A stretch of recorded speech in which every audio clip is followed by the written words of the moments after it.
Welcome to Discover Indie Film. I'm your host, Jeff Howard, and I'm very happy to have Hassan El-Amin with me. Hey, Hassan. Hey, Jeff.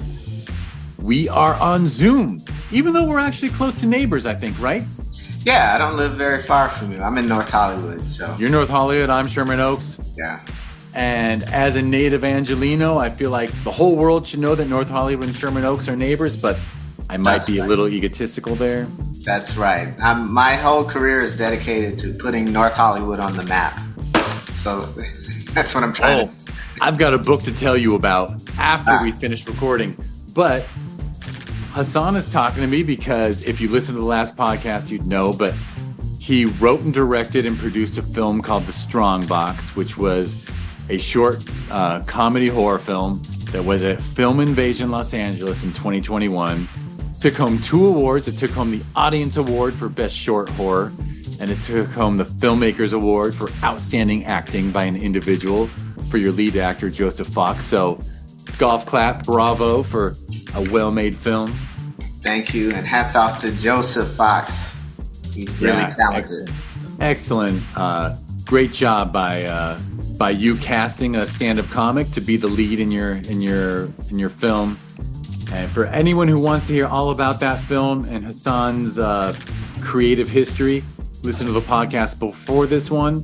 This podcast is a 4 questions episode, which means Hassan is going to answer these 4, which are 3 favorite films, an underrated film, an overrated film, and a lesser-known film that people should seek out. It's really just a fun way to discuss movies and get to know, I think you learn a lot about an artist by learning what their inspirations and favorites are. And what can I say? It's actually because I have a friend who's a professional session drummer, and his whole social media is devoted to who's the most overrated drummer of all time.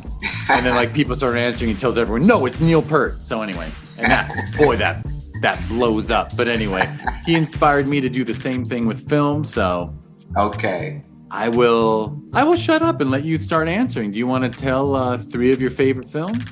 Okay, so 3 of my favorite films in no particular order. As I was explaining earlier, the reason why these films got on this list is because of just the personal impact to me. This is not really a judgment on, their quality or, how great the directors are. But kicking off is the first one would be Unforgiven, 1992, I think, with Clint Eastwood. And the reason why this is on this list is because when I first saw this, I hated this movie.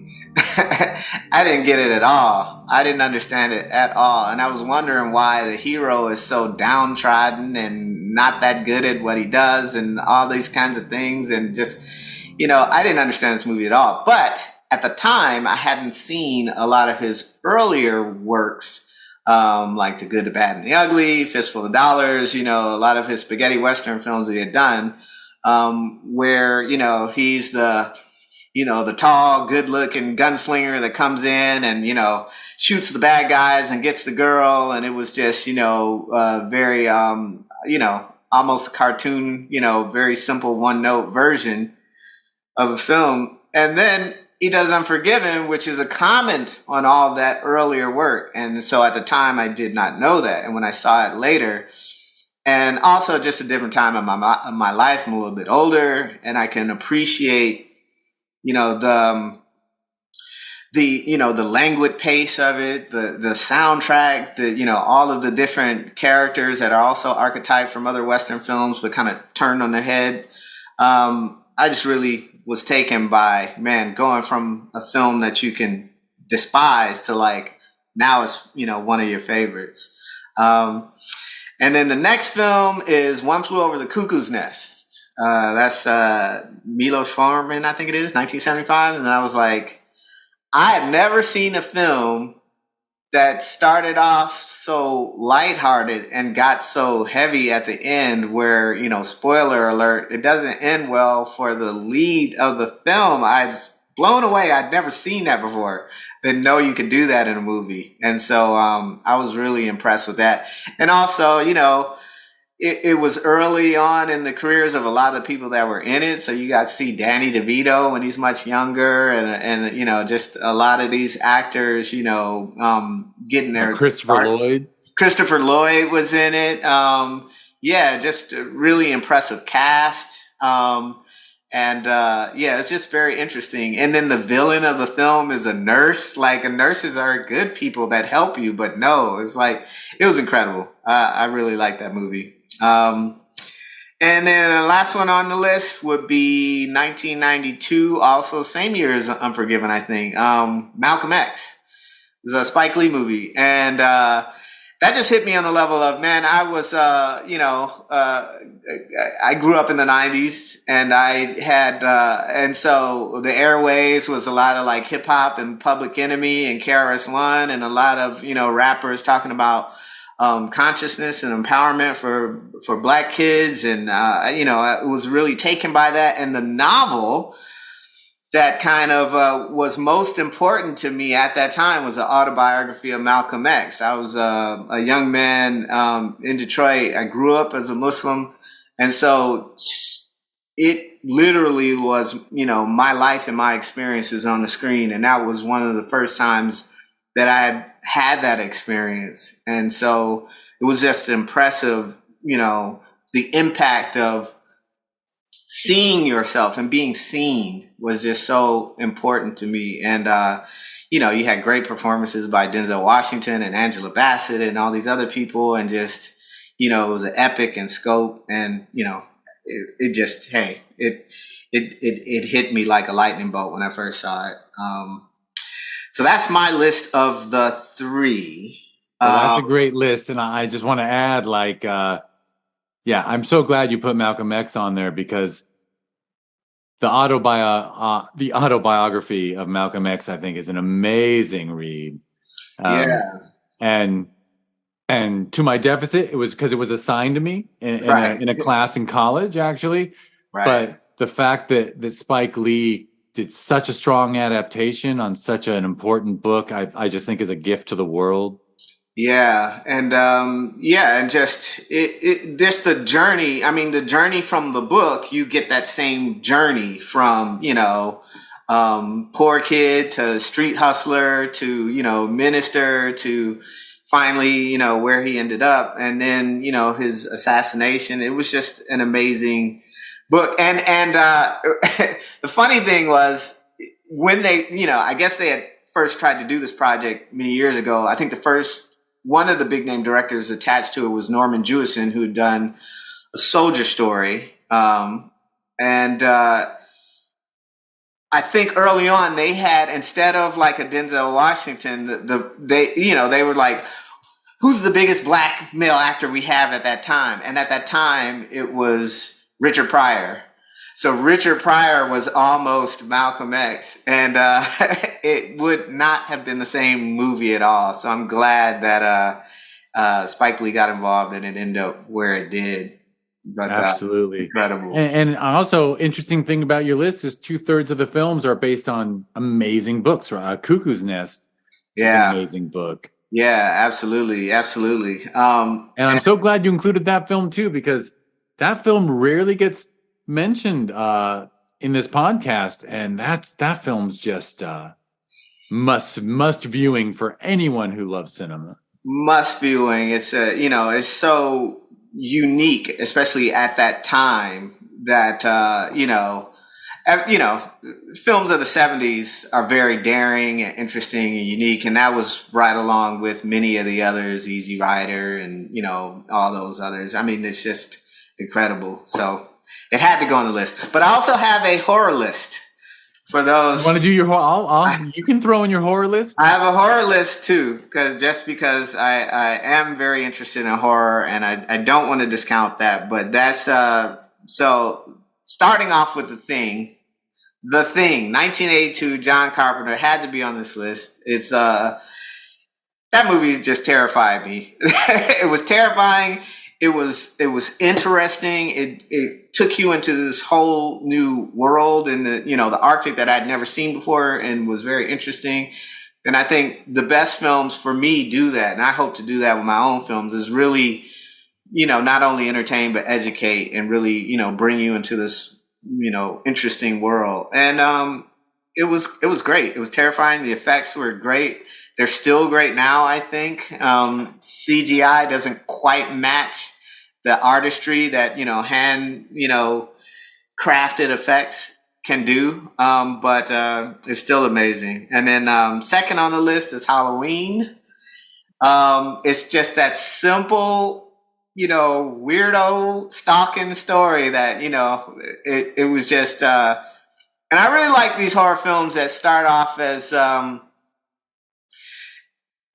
just very, just basic exploitation movies. They made probably a million, weirdo slasher movies at that time.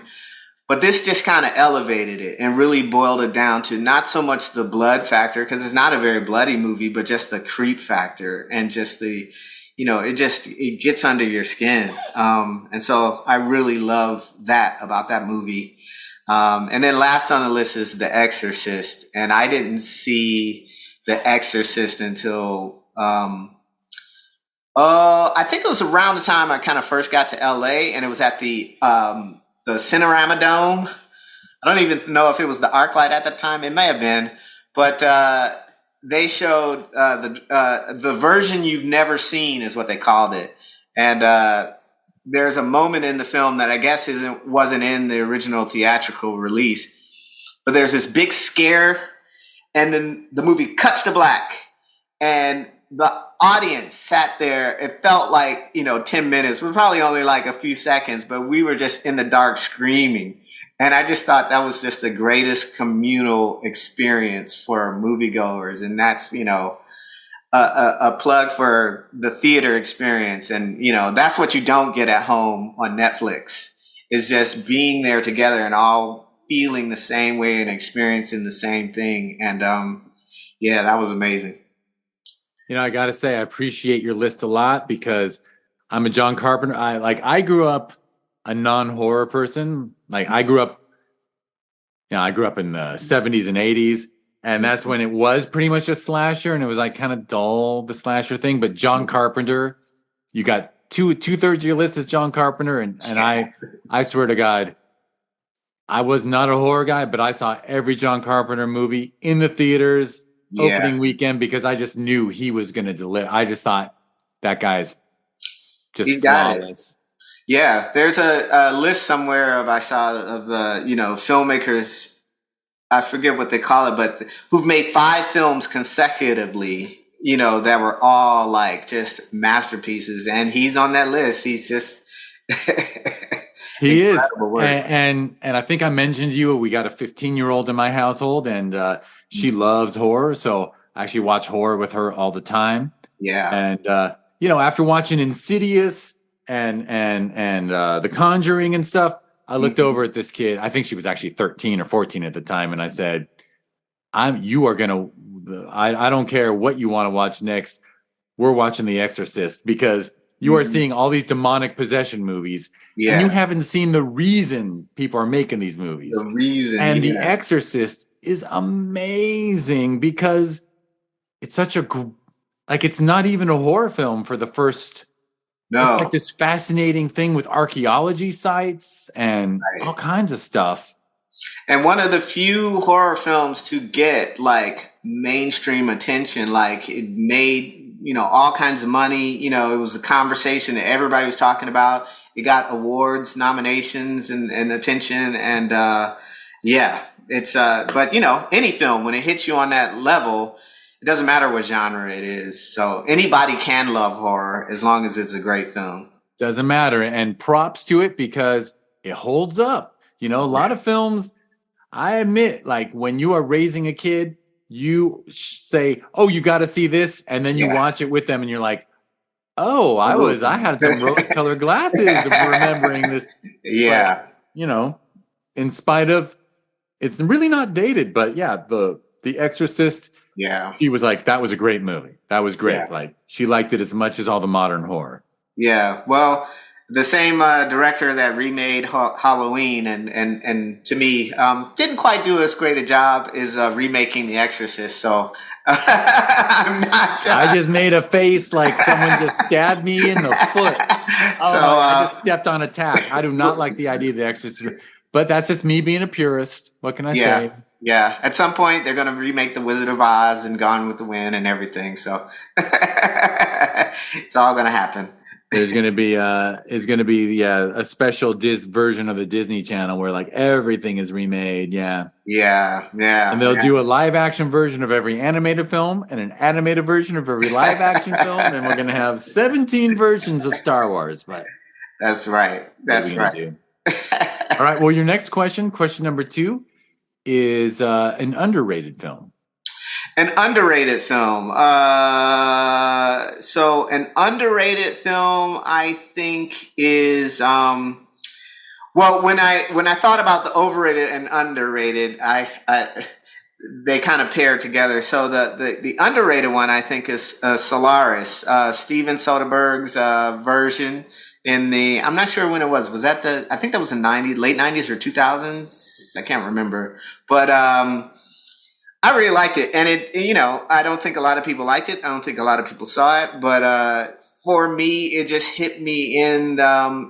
It kind of washed over me. It's the soundtrack. It's the mood. It's the it's a science fiction film, but it's not really about the effects. It's more about the concept of what would it be like to have a loved one, be able to bring them back and experience them again and tell them things you want to tell them and all those things. It was very interesting. It was also like one of the first times, I'd seen Viola Davis. She had a real small role in it, but she was so impactful. And so, it's just so good, and just everything about it. I just love that movie. And so, overrated is also Solaris. 1972 Solaris, which everybody talks about. Tarkovsky is one of the great filmmakers, and he is. But for this movie, I was just bored. And maybe it's because I saw Soderbergh's Solaris first. The effects, everything about it, And mind you, some of these movies, I understand, at that time, avant-garde, different, blow people's minds. But, over the years, when it becomes standard filmmaking language, it just didn't hit it for me. I'm giving Hassan thumbs up on Zoom, which the audience cannot hear. But I love those 2 picks. And when you said they go together, I had a hunch after you named Solaris. I love the Soderbergh Solaris. And yeah, Tarkovsky is an amazing filmmaker. But when I saw Solaris, and I looked, I believe it's it came out 2-3 years after 2001. I think someone in the Russian government just turned to him and said, make the Russian version of it. They just said, you saw 2001, do something like that. Yeah. Or your whole family goes to the gulag.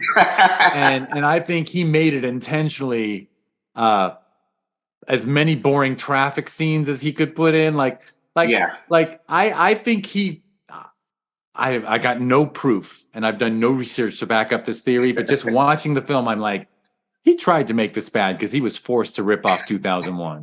Right. And I guess the reason why they wanted to remake it was the concept, the germ is there, but it needed an updating, and especially, for American audiences and, the visual effects and all that. And I really think it works for me. And it's just like Soderbergh to take on something like that. I hold Soderbergh in very high regard personally. And absolutely. He's made some very commercial movies, but even them, they're not necessarily very mainstream, but he's made very commercial movies. But, then he goes off on a tangent, just does whatever he wants to do. And so he's an incredible artist. Anytime he has a huge hit, he follows it up with something super artsy and self-indulgent. The guy made Kafka. Yeah, exactly. So you gotta admire, and a filmmaker like that, even if I don't necessarily connect with the film that much, but I understand what I'm going into. I know that this is his artsy film, and this is his personal vision, and sometimes you do and sometimes you don't. But I appreciate the effort. Agreed. Big agreement. All right. Well, that covered questions 2 and 3. So the last is a lesser known film for people to seek out. A lesser known film for people to seek out is called Nothing But a Man, 1962. I think the director's name is Michael Romer. Not, I don't think he made a lot of films after that. But it was a small slice of life story in the South. It stars, blanking on his name right now, Ivan Dixon.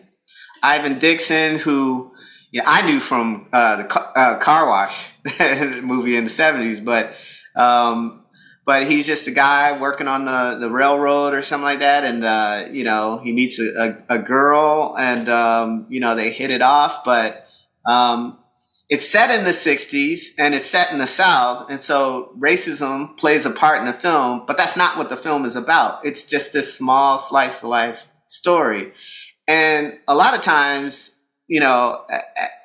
as a black film goer and creator, sometimes, when you have a black film, it's, they focus on certain things like, this is a racism story. This is about discrimination, oppression, this, that. But this isn't about that. And it was one of the few times where you can watch a black film that doesn't focus on those things and focuses more on the romance and the difficulties that they face because, he's, blue collar, low income. She comes from a more respectable family, the struggle between her family and them getting together. And then just, once they're together, how difficult it is for them to stay together. And I just thought it was a really, really great film, especially for its time, and easy to find because you can find it on YouTube and watch it there. So if you get a chance, check out Nothing But a Man. Absolutely. So, you know what? I think you make a good point about that too, is that when you want to make a point, it's often more effective to do it with a story than to hammer on the head, right? Right. Absolutely. Absolutely. And I just, I don't very often see films, particularly black films, that are allowed to do that, and simply or films that feature black protagonists that do that allow them to just talk about their lives without some other external force, like how does the racism affect them. It's just about the lives they're leading, and so I'm sure it's not necessarily a huge commercial hit, but it was a really affecting and moving story for me. Yeah, and it sounds like they trusted the audience to glean out of it what they could, but that's you always got to respect filmmakers who trust their audience to. Absolutely. They don't have to lay everything out and make it super obvious. Absolutely, absolutely, and and then I just realized from films like that, like there are commercial films and there are films that are about the art, about moving and affecting people, and they don't reach a wide audience. Like I said, the director, I don't think he ever became a big household name, but for his contribution to cinema, I mean, I really appreciate it, and it's something that I hope to build on. Absolutely. And wow, so it's on YouTube. That's good to know. Yeah. Yep. Absolutely. All right. Fair enough. All right. Well, thank you so much. Do you want to name your social media and such before we run? Yes, I do. Thank you. It's at Mr. Hassan El-Amin on Instagram and various other places. That's MrHassAnELAmin.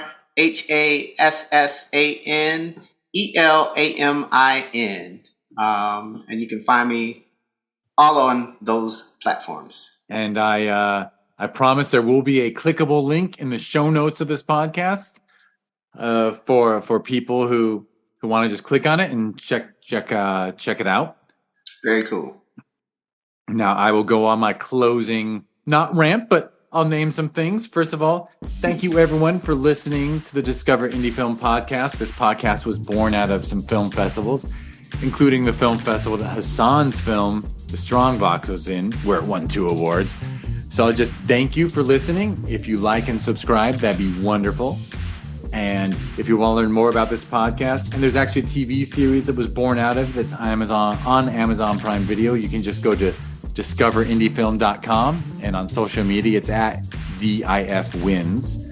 And I did mention, I don't know if I said Film Invasion Los Angeles, but that is the festival where Hassan won a couple awards with the Strongbox. So if you want to learn more about that festival that we hold every June, just go to filminvasionla.com, or it's at filminvasionla on social media. And it does have a sister festival every November. That's Sherman Oaks Film Festival. So at Sherman Oaks FF is I just did the at first. I always do it the other way. At Sherman Oaks FF is for social media, and ShermanOaksFF.com is for the web. And the last thing I'll mention is we got the thing on Prime Video, and also there's a streaming service / smart TV app that people should check out. Just go to Watch. Editor's note, every time I say Hi TV, I should have actually said TVHi. The service has been rebranded. It is called TVHi, as in watchtvhi.com, TVHi. And you can learn more about it on social media if you go to @WatchTVHi. And that's always TVHi. Back to the podcast. And check it out. It's a new streaming service. High quality indie films that just might be really darn good to watch when you're high. If you live somewhere where that's legal and you can do so responsibly in a way that doesn't harm yourself or your life, please enjoy. All right. Hassan El-Amin, it was a pleasure. Thank you. Thank you for having me. It was a pleasure to talk with you. Yeah, absolutely loved your list. And thank you, everyone, for listening. All right.